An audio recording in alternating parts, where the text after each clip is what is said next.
you mentioned budget. I recommend that, based on hard knock experience with one of our children, that we have a total budget that we allow for the child to go to college.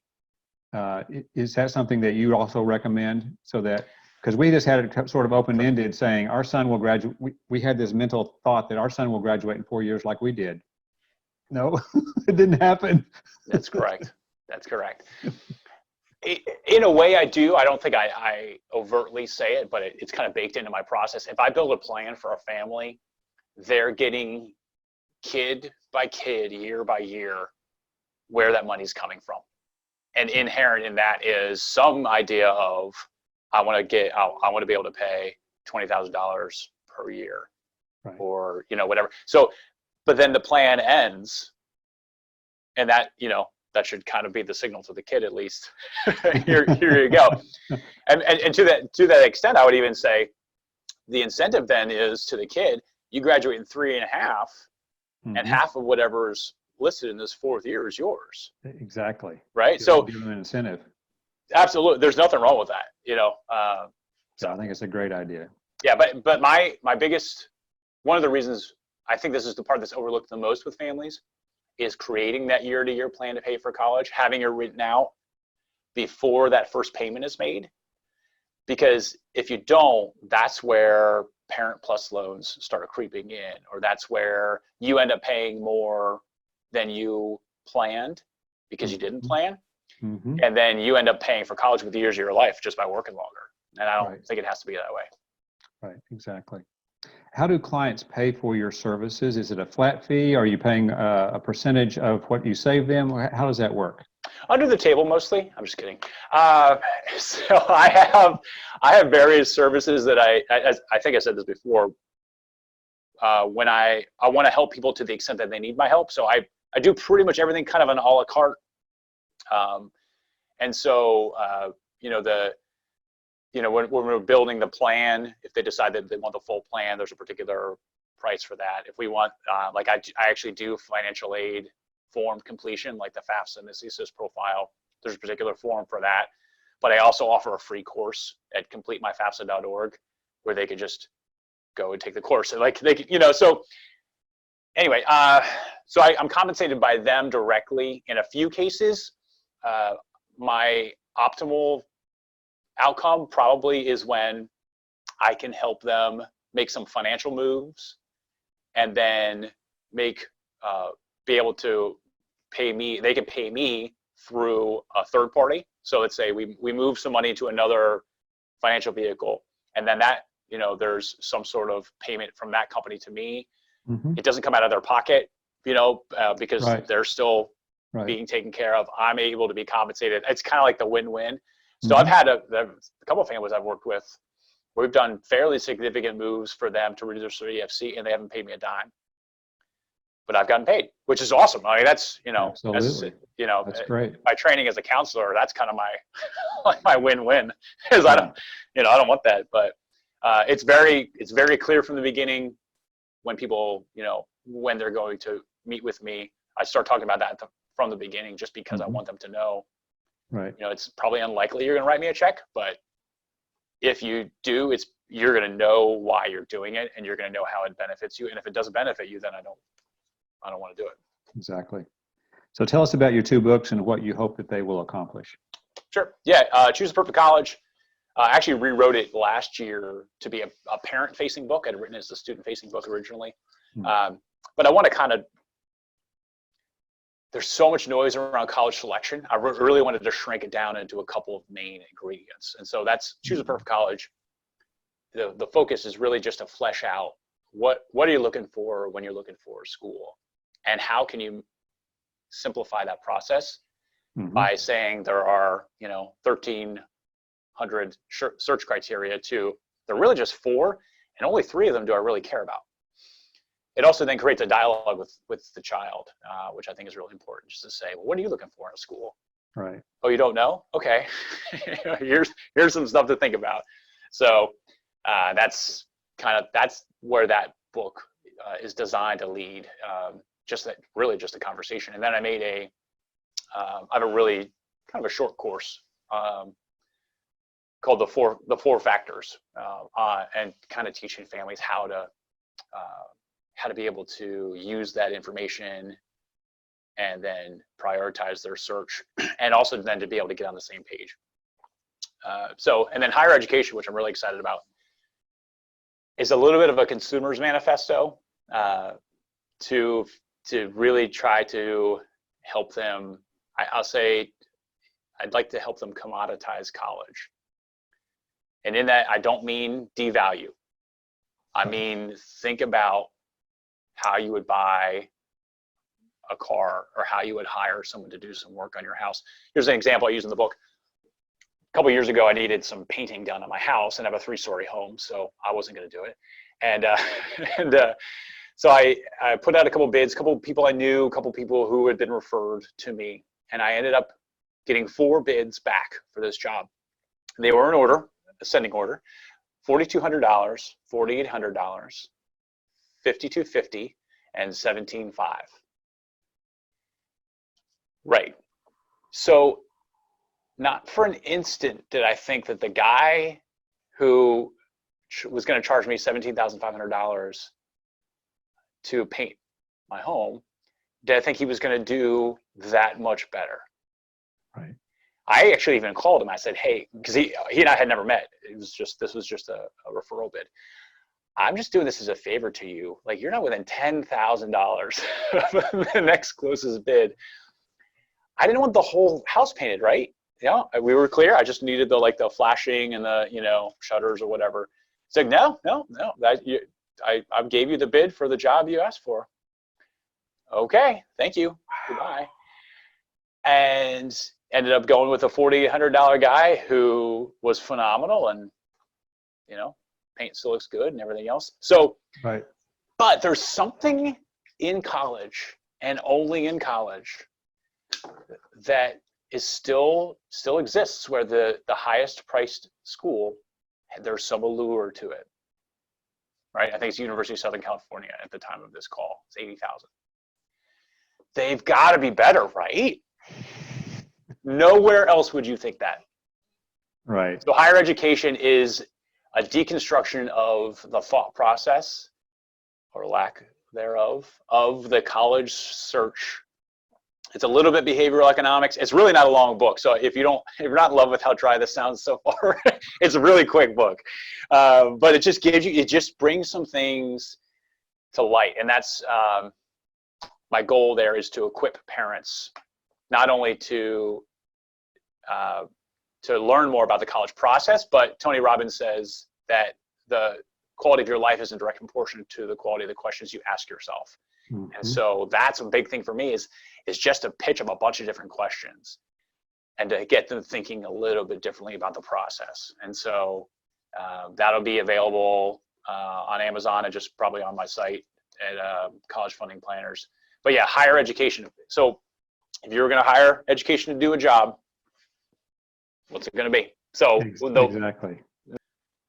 One of the chapters details how to create an RFP. How do you create a request for proposal, to put your own bids out to colleges? So instead of going to colleges like, please let me in, please let me in, you slide that RFP across the table and say, if you guys can do this for me, I'll apply here. And just change that whole dynamic. And as soon as you take that, what I call the consumer's advantage, it changes everything. Wow, that's great. There's enough there that it's accessible without being exhaustive. There's a book that's, I'm blanking on the title, I apologize, but there's a book that came out in September that I think I just heard about it. It has somewhat of a similar flavor, but it's 336 pages. And I don't know, I'm sure it's good. I'm not disparaging it. Sounds like a textbook. I think you just need to, you need to not know everything about it. You need to know enough about it to start doing something differently. And as I say in the book, it's not a how-to book, it's a how-to-think book. Right. And that's my goal. I think the title is really clever, Higher Education. I thought so too, thank you. Yes. What advice do you have for young people who are entering college soon? You mean deciding whether to enter college soon? That's it. There you go. All right, I'm just kidding. I would, as much as possible, develop a sense of agency, of the feeling that you can do. Where I've seen most people miss out on things in life, and I would say that in life, not just college, is thinking that they have to do something, thinking that this is just what one does, just placidly accepting what comes their way. And unfortunately, a lot of students who are considering college, whether or not to attend and which to attend, they're doing so in a way that's, I guess, like an outcome, not a goal. It's something that's, just a foregone conclusion they're going to do. And so anytime you have to do something, you kind of very often will sit back a little bit. I don't like filing my taxes, so I'm not eager to do so, right? These types of things. But if you have ownership of the decision and agency to think, I'm someone who makes things happen in my own life, the chances of you getting a greater return on your investment in college, meaning just you really get the most out of it, is much, much higher. And so actually to that end, we haven't talked about this before, Curtis, but next month, either June or July, we'll be launching through College Answer Man, we'll be launching the College Max program, which is a coaching program that continues through college, because what most families don't understand is that getting into college is just the starting line. Right. And so the real value comes in, are you getting the most out of your time while you're there? You can leave that up to chance, you can leave that up to the school, but the school's kind of done their job by getting you in and walking you through those paces. So that's going to be kind of a small group coaching program that we're launching in the next month or two, because I went to a really, really good school in my undergrad. It did not create a really, really good experience. And I think a lot of other students do that too. And I'd prefer that they not go through that same experience. And so that's one thing that we will focus on, is developing that sense of agency, of their control and ownership of their experiences, their decisions, and stuff like that. Now, the parents are your primary client because they're compensating you, but to what extent is the student also involved in your process with you? And it's probably arranged. So just tell us a bit. It is. I would say it's somewhat the extent to which and somewhat as to when. So when we look at, one of the tools I have is a personalized college coach service that's based on which schools will offer you the most need-based or merit-based aid. Very often that'll be followed by a coaching session with the student to say effectively, here's, based on where your parents are financially and the opportunities where you might get the most money, here's a list of schools and so on and so forth. And part of my job there is to develop in the student a quest not for getting into the best school possible, which typically is for a lot of students, if it's a reach school, they're just getting in by the skin of their teeth. Shifting that mindset of a merit-based search to say, go where you're celebrated, not where you're tolerated. And when they do that, right? That's clever. Big difference. Oh, big man. difference, right? Yeah. So if you go where you're celebrated, how you're celebrated is in tens of thousands of dollars. So I can talk to a kid about, the big, unfortunately this year we missed out on March Madness, but that's my favorite sports season is college basketball. And all the time, and all these students who are being showcased on CBS, it's all about, man, that guy he gets paid to play basketball. Da, da, da. So much more money is given out to academic merit students than to athletic merit students. Many times more students are able to qualify to get a scholarship to go to college based on their SAT or ACT than they are on their jump shot. And so that's a time where I'll kind of step in and be able to connect with the kid and say, this is why we're looking at these schools. And why I talk about sophomore year, the sooner you can create a list of schools that you know you can pay for and give that to your kid and say, all right, you can fall in love with any one of these schools. The emotional connection between a kid and the school they apply to, and even with the parents sometimes, and the school that their child applies to, is Yes. really weird, and it's there, right? It is. You can do that in sophomore year, start to fall in love with schools you can actually afford to go to. Yeah. You're going to find that there's some awesome schools, maybe you never heard of, but there are phenomenal schools out there that'll pay you a lot of money to go there. And then, unlike other families, now you're sitting at your dining room table with 6 acceptance letters, all of which are great. And you haven't even begun the financial aid award appeals process yet, right? Which is another thing I do. So it's like the whole shift. If you find this stuff out in sophomore year, your whole search shifts, not from, man, I hope we get in, I hope we can figure out how to pay for it, to we've got our RFP, we know how much we're going to pay for college unless we get more than we expect in merit money. And we're waiting to see who wants our, who is going to be lucky enough to have our kid go there. It just totally changes the dynamic. And it's, Wow. I like messing with people's heads like that. Yeah, and that's think great. differently. As we're wrapping up, how can someone contact you to start a conversation, Sam? What's the best way? Just go to collegefundingplanners.com, and there's a contact link there. You just fill out your name and email, and then just what it is you need help with. Another way to do it without a lot of contact is just to go to that EFC calculator, collegefundingplanners.com/EFC. You will give your email address, so you will get an email saying whether or not you can reduce your EFC. But if you want to kind of do that quietly or off the radar, that's not, that doesn't open the marketing machine.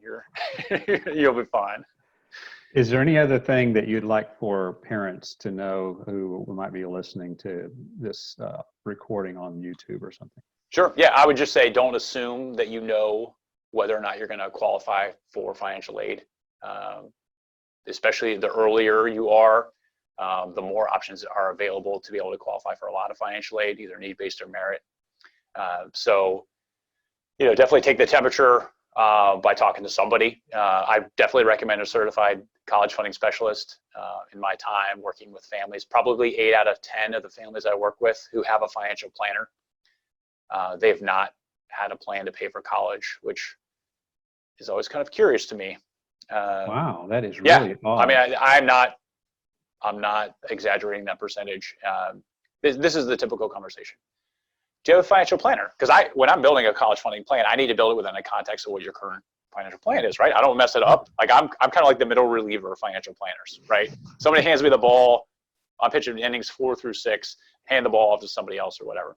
Right. So I don't want to mess up what's already going on. A lot of people will say, yeah, we do have a financial planner. Oh, okay. Well, what's his plan for you to pay for college? Oh, he doesn't have one. Okay. Does he know you have kids? Yep. All right. Like, it astounds me. So anyway, I would recommend talking to somebody who's a certified college funding specialist. And I do this fairly often. I'll invite that financial planner to join us on the phone because I want to incorporate, the more you integrate this stuff, the better everything works out. I would think the financial planners would be knocking on your door saying, hey, come help me with this family, but it's not happening. They haven't seen this recording yet, Curtis. They're just focusing on retirement. They're not focusing on the big, all the pieces in between. That's interesting. Correct. And this, if not done properly, can really crater your retirement account. So yeah, the big trend these days is for students to max out their federal student loan borrowing at $30,000, I understand is the current maximum. And then the parents or the grandparents start borrowing money. Yep. Which can foul up their retirement.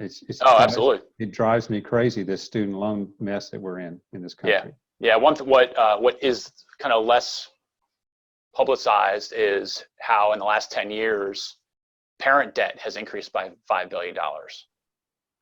And that's not supposed to happen. They're not supposed to be carrying that. No. So my piece of advice is talk to somebody who's a certified college funding specialist, if for nothing more than to align a plan with your current retirement plan. Because that's one of the biggest things for us is winning the war and not just this battle. Of college funding, because while you can borrow if you need to for college, Borrowing for retirement's a little bit tougher.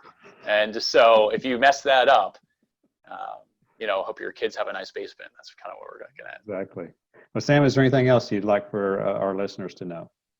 I don't think so. I'm hopeful that I've provided some resources. If you go to collegefundingplanners.com, there's a resources page, including there'll be a download for higher education. There's a couple, free tools. Anyway, getting this process started as early as possible should reveal itself, what your next move should be. Okay. Well, thank you very much for the conversation. My pleasure.